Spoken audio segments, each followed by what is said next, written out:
All right, hello and welcome back to Season 1, Episode 20 of Borderline FPL.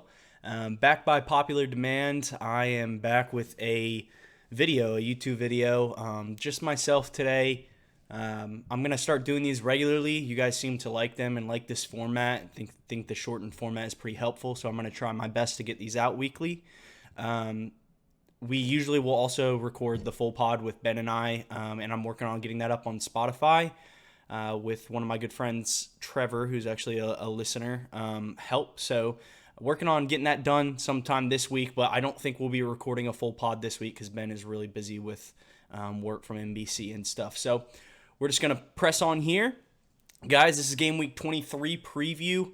I hope everybody had a good Game Week 22. There were some wide variety of scores based on what players you have and what players you don't, and especially who you captained. So in this video, we're going to take a look at postponement counter, what teams have how many postponements and how many games they have to be rescheduled, potential double game week 23 teams, Aston Villa targets and captaincy, and then I'll go over, as always, my team and my plan specifically to my team so you guys can just watch me kind of work through my thought process with my team. Maybe you guys have some similar players. So with that being said, let's go ahead and get into it. Starting off first, this is a graphic by @LegoMane_FPL on Twitter. Really good FPL account. He puts together these graphics a lot, guys. So we want to make sure we give him credit for that. So definitely go smash a follow button on him. He's really, really awesome. Basically, this is to give you a graphic and an understanding of what teams have, what games to be rescheduled, and how many games they have through your scheduled. So first catching your eye, obviously, is Burnley. They have had so many games postponed so far this year. None of them being to cups or anything like that. They're all just injuries or COVID related. So Burnley have 5 games to be rescheduled, which means at some point this season, if they're going to get all these games in, which obviously they have to, they will most likely have a triple game week and a couple of double game weeks. So Burnley players, they haven't been that great so far this year, but getting a Burnley player or two in sometime in the near future is probably going to be beneficial, just purely based off of probability that they have multiple games yet to be played, which gives you multiple opportunities to maybe score some goals, keep some clean sheets whatsoever. So moving on, we have Arsenal and Leicester at 4. Now, guys, contributing to that 4 are a couple of cup postponements. So with that being said, keep an eye out on the actual fixture ticker. I didn't provide that for Arsenal and Leicester. Not all of these games, they have 4 to be rescheduled. Not all of these games have already been postponed. Now, with Burnley, that's different. All 5 of their games have already been postponed and need to be rescheduled. But with Arsenal and with Leicester, they have a couple games that are going to be blank game weeks in the near future, which will then cause those game weeks to be rescheduled. So Burnley's 5 games to be rescheduled, as you see on the graphic, are Tottenham at home, Aston Villa away, Everton at home, Leicester at home, Watford at home, which actually is a pretty decent run. I could definitely see them keeping a couple, at least 2 clean sheets out of those. I could see them keeping a clean sheet against Everton and against Watford. If Pope starts to get back into form, they could even keep more than that. They always seem to keep clean sheets against teams that you don't really expect them to. At least that's been the Dyche MO for the last few years. So one to keep an eye out for. Arsenal's fixtures that need to be rescheduled are actually tougher. They have Wolves at home, Tottenham away, Chelsea away, and Liverpool at home. So all of those games are pretty tough. I wouldn't say any of those are easy. Even Wolves at home, they have such a good defense. It's tough to score on them regardless. Any Wolves game is typically a low goal-scoring encounter, so keep that in mind. Leicester's games to rescheduled are a bit nicer. They have Norwich at home, Everton away, Burnley away, and Chelsea away. A couple of those games, like I said, have not already been postponed. They're going to be blank game weeks in the upcoming future, which will require these games to be rescheduled. And then teams that have 3 games to be rearranged are Spurs, Everton, and Watford. All of those teams have already had all of those games postponed, so they don't have any upcoming blank game weeks. So hopping on Spurs, Everton, and Watford assets is actually probably pretty beneficial in the near future. I know Son is still out. He's set to be back in, I think, game week 24 is the target from what we've heard. So I'm not sure if he's going to stick to that timeline or not, but keep an eye out on that. I think Harry Kane is finding form as well. Everton obviously just sacked their manager and will be under, you know, interim management at the moment. And hopefully DCL can get it going. I think he'll be a great asset in FPL once he does. And then obviously the Watford duo of Dennis and King, excuse me, will be good assets as well for Watford. Missing out on Sarr, I think he would have been a really fun asset for some of these doubles that are upcoming. And then of note, guys, I wanted to make sure you guys see that these three teams specifically have 0 to be rescheduled, so they won't have any upcoming double game weeks unless they have postponements in the future or rearrangements due to cup ties and stuff like that, which would be Man City, West Ham, and Brentford. So any of those players and Chelsea specifically have a lot of blank game weeks upcoming. So if you have Chelsea assets, now's the time to probably get rid. I think they have Brighton at home this week, if I remember correctly. So you could maybe get away with holding them for one more week, but you're going to want to be getting rid, especially if you're doubled up or tripled up. You're going to want to slowly be getting rid of Chelsea assets, especially because they just haven't been performing that well recently, anyways. So with that being said, guys, take this all in. Take a screenshot if you need to, or go follow Legomane on Twitter to get this graphic. It'll be really helpful for planning the upcoming future. But let's move on. Okay, so wanted to take a look at potential double game week 23 teams. So as of right now, I'm going to plug him again like I always do. Ben Krellin has noted that the most likely team to double in game week 23 is Aston Villa. So they're at the top here. I've provided their next 6 fixtures for all 3 of these teams. The reason I have Burnley and Leeds up is because if Aston Villa do double, which they're the most likely to double, they will most likely be playing either Burnley or Leeds in game week 23, which obviously, if they play one of those teams, will also cause one of those teams to double as well. So wanted to give you guys a look at what that's going to look like. So basically, Aston Villa, if they, I'll go ahead and move on to the next slide. It's the same thing. It kind of explains this. If Aston Villa do double, they will either have Everton away, so that's the game that they definitely have this game week, and then they will either have Burnley at home or Leeds away. If they do play Leeds, that'd make it really interesting because their second game of the game week would be Leeds away, and then in game week 24, they would play Leeds at home. So they'd play Leeds back-to-back in Premier League games, which would be interesting, to say the least. And then if Burnley double, they'll have Arsenal away, and then they'll have Aston Villa away. As well. And then if Leeds double, they'll have Newcastle at home and Aston Villa at home, which would be really interesting. And then they would also play Aston Villa, like I said, the next game week. Excuse me, guys. So that's kind of what we're working with here at the moment. I wanted to make sure you guys have all the available information. Obviously, Burnley's fixtures don't look that great, but they have so many games to reschedule that it's going to be worth at least getting one player in, whether that's a cheap defensive asset or maybe Pope in goal, Cornet when he returns from AFCON, I think are viable assets. Obviously, they're going to be struggling a little bit. They just sold their best goal scorer, Chris Wood, to Newcastle. His release clause was triggered, so they didn't really have an option. He kind of just got taken up from underneath them. So, but they have a lot of games to reschedule, and they're going to have double and triple game weeks in the future. Leeds, I think, is probably the most interesting. If they do double this week, they would have a fixtures of Newcastle and Aston Villa at home. I think that's pretty tasty. Players like Rafinha will be a hot commodity, especially if they have that double. And, Aston Villa, I'm going to go into depth about a lot of their assets because, as you can see, they have a really good run. Leeds' run actually is very average at the moment, other than this Newcastle fixture. But their really good run of fixtures actually starts right after game week 28 and game week 29, where the graphic cuts off.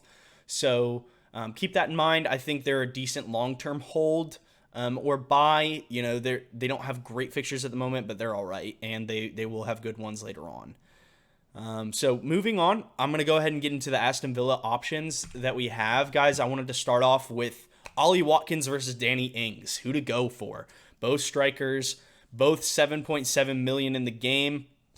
And, who's the better option, guys? So basically, Ollie Watkins has 5 goals to Danny Ings 4 on the season. He's also played more games. Ollie Watkins only has 1 assist to Danny Ings 2 assists.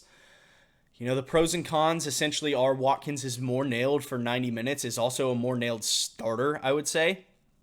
But Ings, with El Ghazi now gone to Everton, is most likely to be on penalties. And he has started most games under Gerrard since he showed up. I think there's only 1 game that maybe he came on, and I think he was kind of returning from an injury. So he started pretty much every game under Gerrard, but he is usually getting taken off around the 75 to 80 minute mark. So that's one thing to keep in mind. I don't know what this attack is going to look like now that they've brought in Felipe Coutinho, who I think is next on the list that we'll go over. I'll kind of go through my thought process of what that attack is going to look like, and if Gerrard's going to be able to fit in Ings and Watkins, I'm not sure of, guys. So I definitely would say Watkins is the safer pick, but I think Danny Ings really has the potential to explode, especially with getting another creative player behind him and being on penalties. If he is starting games, I actually do back him to outscore Watkins. My only concern is whether or not he will start. So, yeah, I think they're both decent options. Watkins is 13.3% owned in the game. Danny Ings is still in differential status with 7.9% owned in the game.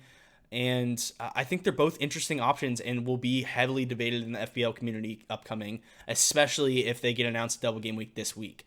People will be looking at them and the other assets I'm about to get into. So let's move on. Felipe Coutinho, the little magician, just got bought back into the Premier League. He was obviously probably what's regarded as a Liverpool legend. 7 million in the game. He had a goal and an assist in his debut for Villa in just 22 minutes on the pitch. FPL actually didn't give him credit for the assist for Ramsey's goal, but he definitely laid it off to him. So I don't understand why. Regardless, he looked really, really good coming on. I don't know if he's match fit, guys. That's the only concern, is obviously he came off the bench in his debut, which is very typical. He wasn't getting a whole lot of game time at Barcelona, so Gerrard's kind of trying to ease him in. I'm not sure if he'll start their game this week, like their first game.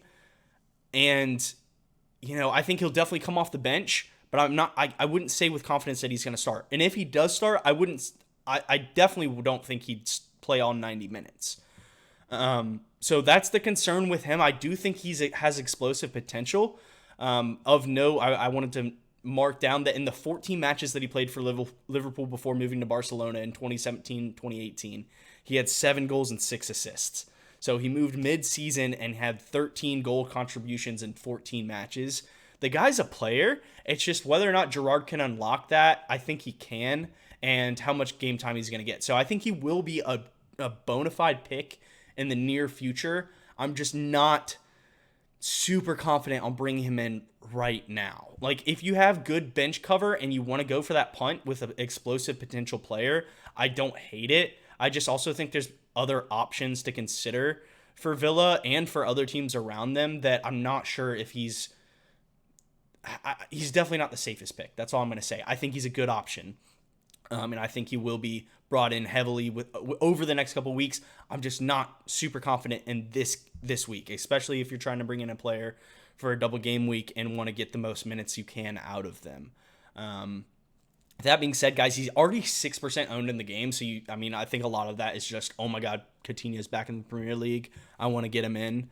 But obviously Villa have good fixtures, so it's justified in a way. Yep, obviously, Little Magician, definitely an option moving forward. Wanted to make sure you guys know about him.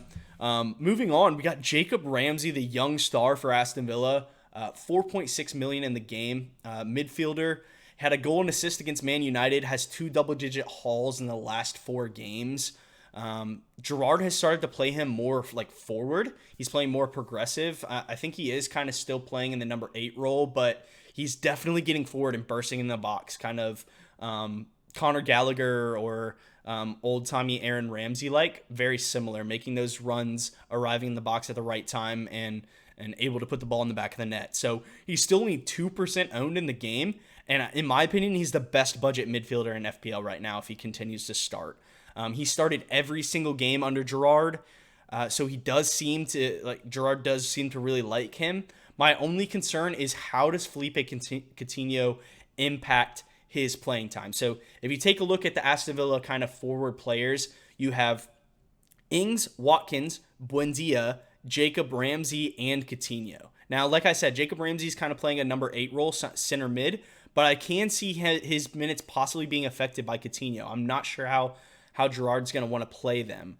I think the likelihood is that maybe all of them can start. It could be Watkins on the left, Ings on the up top, and then Buendia on the right, Coutinho at the 10, and then Ramsey at center mid. And then they'll probably have to go with, either Sanson or Douglas Luiz as a deep lying midfielder to really hold it all together. I'm not sure how often Gerrard will play all 5 of those players together, which is why I'm a little bit concerned about his minutes moving forward. But if he does continue to start, I think he's the best value midfielder in the game, without a doubt, to be honest. So keep an eye out on him. He could definitely be a wild card pick if you're playing a wild card in the future and you're going to play a 3-4-3 formation or a 4-3-3. He should definitely be a budget midfielder that you have in your team. So, yeah, we'll move on from Jacob Ramsey, but I think he's a good option. Okay, next up is the other new signing for Aston Villa is Luca Dean. He is $5 million defender. We all know him from his Everton days. Really hit or miss at Everton. He fell out with Rafa Benitez, who has then since been fired, which is kind of ironic, but really good left back, and he's very progressive. He likes to get forward. And in his debut, Gerrard described him as fantastic throughout the 90. He had 2 shots, 1 on target, and put 6 crosses into the box, and just looked like a really good player. He actually finished in FPL points on 0 points because they conceded twice to Man United, and he got a yellow. But all signs lean towards he's very, he's very good going forward. He will be putting crosses into the box for the likes of Danny Ings and Coutinho and Watkins, and could be a good defender moving forward. He's only 5% owned in the game right now, and I would expect to see that number probably rise above 10, especially if a double game week gets announced this week for him. So definitely keep an eye out for Luca Dean. That about wraps up the Villa players that I have, to present to you guys. Matty Cash is also an option. Absolutely. He's been there all season. I just think now that Luca Dean is there, he's probably the better option. I'm not wild about Buendia. Emi Martinez has been making too many errors in net for me. So, defense is kind of iffy anyways. But I think those are all options. I hope you guys, bring in maybe 1 or 2 of those in the upcoming future and find success for them. And they get you some points. But, guys, let's move on to captaincy options for Game Week 23. There's a lot to think about and a lot to discuss. So, as of right now, as of when I'm recording, I probably should have timestamped at the beginning, but I'm recording on Thursday afternoon, about 5:30 Eastern time. This is US, obviously, so it has not yet been announced still at this point on Thursday that Aston Villa have a double game week or any other team have a double game week. Ben Krellin actually just tweeted recently, I think within the last hour, that he still thinks it's the possibility that these double game weeks get announced tomorrow, ahead of deadline, which would be crazy, guys. Deadline at this point is within 24 hours. So make sure you're looking over everything. Obviously, my advice is always to leave it into the last 20 to 30 minutes if you can. Get all the information you can and then make your transfers, especially if there's possibly a double game week to be announced. So the captaincy options, as you see on screen, are Rafinha starting off. I think if Leeds play Newcastle this week, so he's already a good option. He had the most big chances created last game week and probably was unlucky to only come away with that game with just an assist. And if they get a double game week, I think he's obviously an even better option. They would play Newcastle and Villa at home. I think he's a great option, probably the best standout captaincy option if they do get a double. Next, I put Ollie Watkins. You could also put Ings in his place.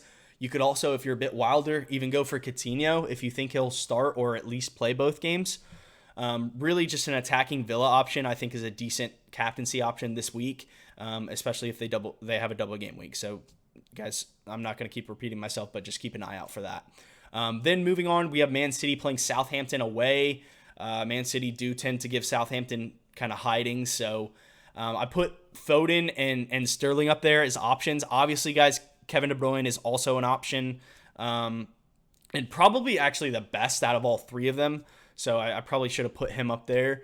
But obviously, Sterling is a bit cheaper. The reason I like Sterling is he's the same price as Heung-min Son.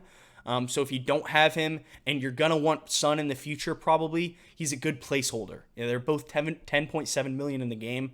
I think that's an option. Then you have Phil Foden, who's 8 million, started the last game for them. While Riyad Mahrez is out at AFCON still with Algeria, I think Sterling keeps his place at right wing. And, going up against Southampton's left flank that's conceded the most goals for them, I think he's a really good option. Maybe the standout captaincy, if no double game weeks happen this week, would be Sterling, in my opinion. And then probably KDB and then Foden, just because I'm not sure if Foden will start or not, as always. But if he does, he's always a goal threat.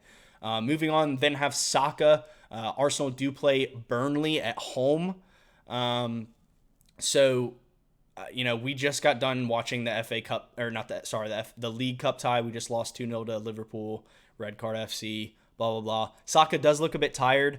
I still back him to be able to score against Burnley, or at least get an assist. We'll have to be playing a very attacking 11 with both Partey and Xhaka missing out for that game because they're both on suspensions. It'll probably be a front three of Saka, Martinelli, Lacazette, and then in behind them it'll be Emile Smith-Rowe and Odegaard, and then Lokanga. So it'll be a very attacking team going up against this Burnley side. I think we should be able to score at home. And then finally, guys, I have Ronaldo up there. I mean, obviously you can laugh or you can not. He actually has the highest goal scoring odds for this game week. Every week, if you don't follow him, FPL Salah on Twitter puts out basically the betting odds of who's the highest likely to be a goal scorer this week. And Ronaldo is at the top with 48% to score a goal. If you watched his game against Brentford, he got taken off. He was very angry with Rangnick, and he's just a very competitive player. I think when he's highly motivated and irritated, I wouldn't want to bet against him. A couple game weeks back, I let the fact that he blanked the game week before affect my captaincy option of him the next week and didn't captain him. And I won't make that same mistake again. If every team just only has a single game week this week, I think Ronaldo is definitely a decent option as well. Obviously, congrats to any Bruno owners or captainers that captained him this week. I think that was a crazy punt in my opinion. He's been basically hot garbage ever since Ronaldo arrived at the club. Obviously, Rangnick came out and said that Ronaldo should be fit to start both games, and then he didn't start the first game, and Bruno scored a brace due to a Martinez howler in net where he just let the ball go through his legs, and then he scored another goal later on. And then Bruno obviously got 2 assists in the Brentford game for a mega haul. So congrats to anybody that owns Bruno, and definitely congrats if you captained him on a free hit or even just brought him in as a Salah placeholder. I tip my cap to you. It definitely wasn't even in consideration for me as a Ronaldo owner, and with Rangnick saying that he should start both. But it is what it is. You win some, you lose some. So honorable mentions for captaincy, obviously, are Trent, Alexander-Arnold. Liverpool play Crystal Palace away this week. And then Cancelo is obviously always a decent option for City with how attacking he is and how good their defense has been recently. Both TAA and Cancelo with double-digit hauls the last game week. And then Jota as well, while Salah and Mane are still off at AFCON. So those are kind of the standout captaincy options. There's a big variety. Usually there's like 2 to 3 that you consider. There are like 6 to 8 players this game week I would consider for captaincy, which is what makes FPL fun for me. I really enjoy game weeks where everybody has a different captain. So this is one to take a punt on, guys. Go with your gut. Go with who you think is going to score the most goals, get the most assists, obviously, as always. And good luck to you guys on that. I hope this was helpful. I'll move into my team at the moment and kind of go over my game week score from last game week. So I didn't have a very hot game week Finished on 54 points. Diaz missing out again. It was a partnership of Stones and Laporte for Pep this week, which is really irritating because Diaz has missed out on, I think, 3 clean sheets for me while I've owned him this year. It seems like it's almost as like Laporte might be slightly more nailed than Diaz this year. I don't know if it's just because Pep thinks, Diaz is my best center back, so I need to save him. I need to give him rests, or what's going on in that case. But I'm still okay to own him. Obviously, with the current condition of FPL, I'm never going to swap Diaz to Laporte unless it's on a wild card. But I think City defense is the best defense in the game to own right now, without question. Cancelo and Diaz are good options. I would probably, if I were going to pick 2 at the moment, it'd probably be Cancelo and Laporte, to be honest. De Gea with 2 4-pointers. The poor guy just cannot keep a clean sheet because his defense is not helping him out at all. He had like upwards of, I think he definitely had 6 saves in both games at least, and I think he came close to 9 saves in the second game against Brentford. But United defense is struggling. They really should have kept that 3-0, but Tony scored a late goal to crash the clean sheet there. Bowen got on the score sheet again this week. Antonio with an assist. My Everton boys let me down for sure. And then my transfer in this week was Leandro Trossard, hoping that he would start and play both games. He blanked in the first game against Palace and then didn't start the second game against Chelsea and came on later on. My captain Ronaldo obviously did not start their first game this week, and then came on or against Villa. He didn't play at all, and then he started the game against Brentford and then got brought off early, which was definitely disappointing. So that's kind of where we're at. I had a red arrow this week down from I think like 45K to 54, almost 55K. Which is a little bit disappointing. There were some big scores out there with some free hits, with Bruno captaincies. I don't think really any player bar Bruno that had a double game week this week actually did well. So single game week players like Cancelo, Trent were the highlights really. But yeah, that was my game week 22. Moving on, this is kind of my game week 23 plans, guys. This is how I'm lining up at the moment, and obviously a lot can change in the next 24 hours before deadline. We're still waiting on potential double game week 23 announcements. I currently have the armband on Ronaldo. I think he's the best option out of all the players I have at the moment. Saka I have on vice captaincy. That yellow flag should go away now. He just started in the Carabao Cup semifinal.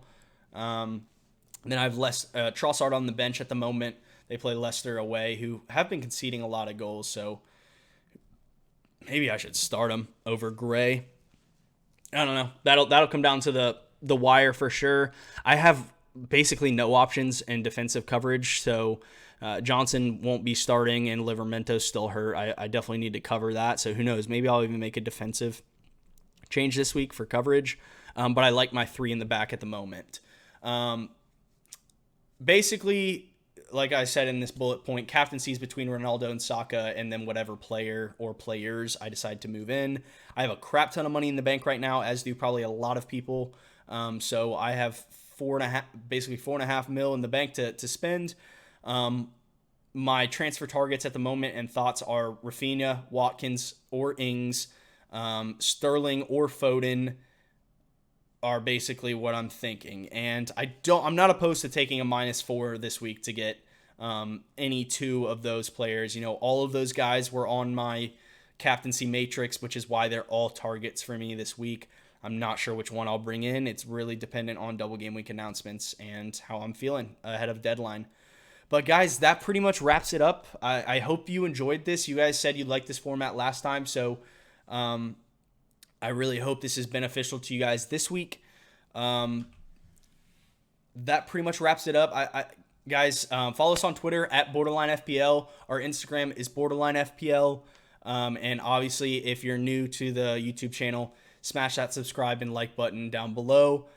Comment any questions you may have. I'll respond to them in the YouTube comments. And guys, our Twitter mentions and private messages are always open. If you have individual questions about your team, I'm more than happy to answer those for you. But with that being said, guys, this wraps up episode 20, and good luck in game week 23. Obviously, as always, save those transfers, guys. Save those transfers until last minute, and then make your decision. And we will see you guys next week. Hopefully Ben will be back. If not, it'll be me again. I'm going to continue to do these videos every week that I can. So hope you guys enjoyed. Thanks. Peace.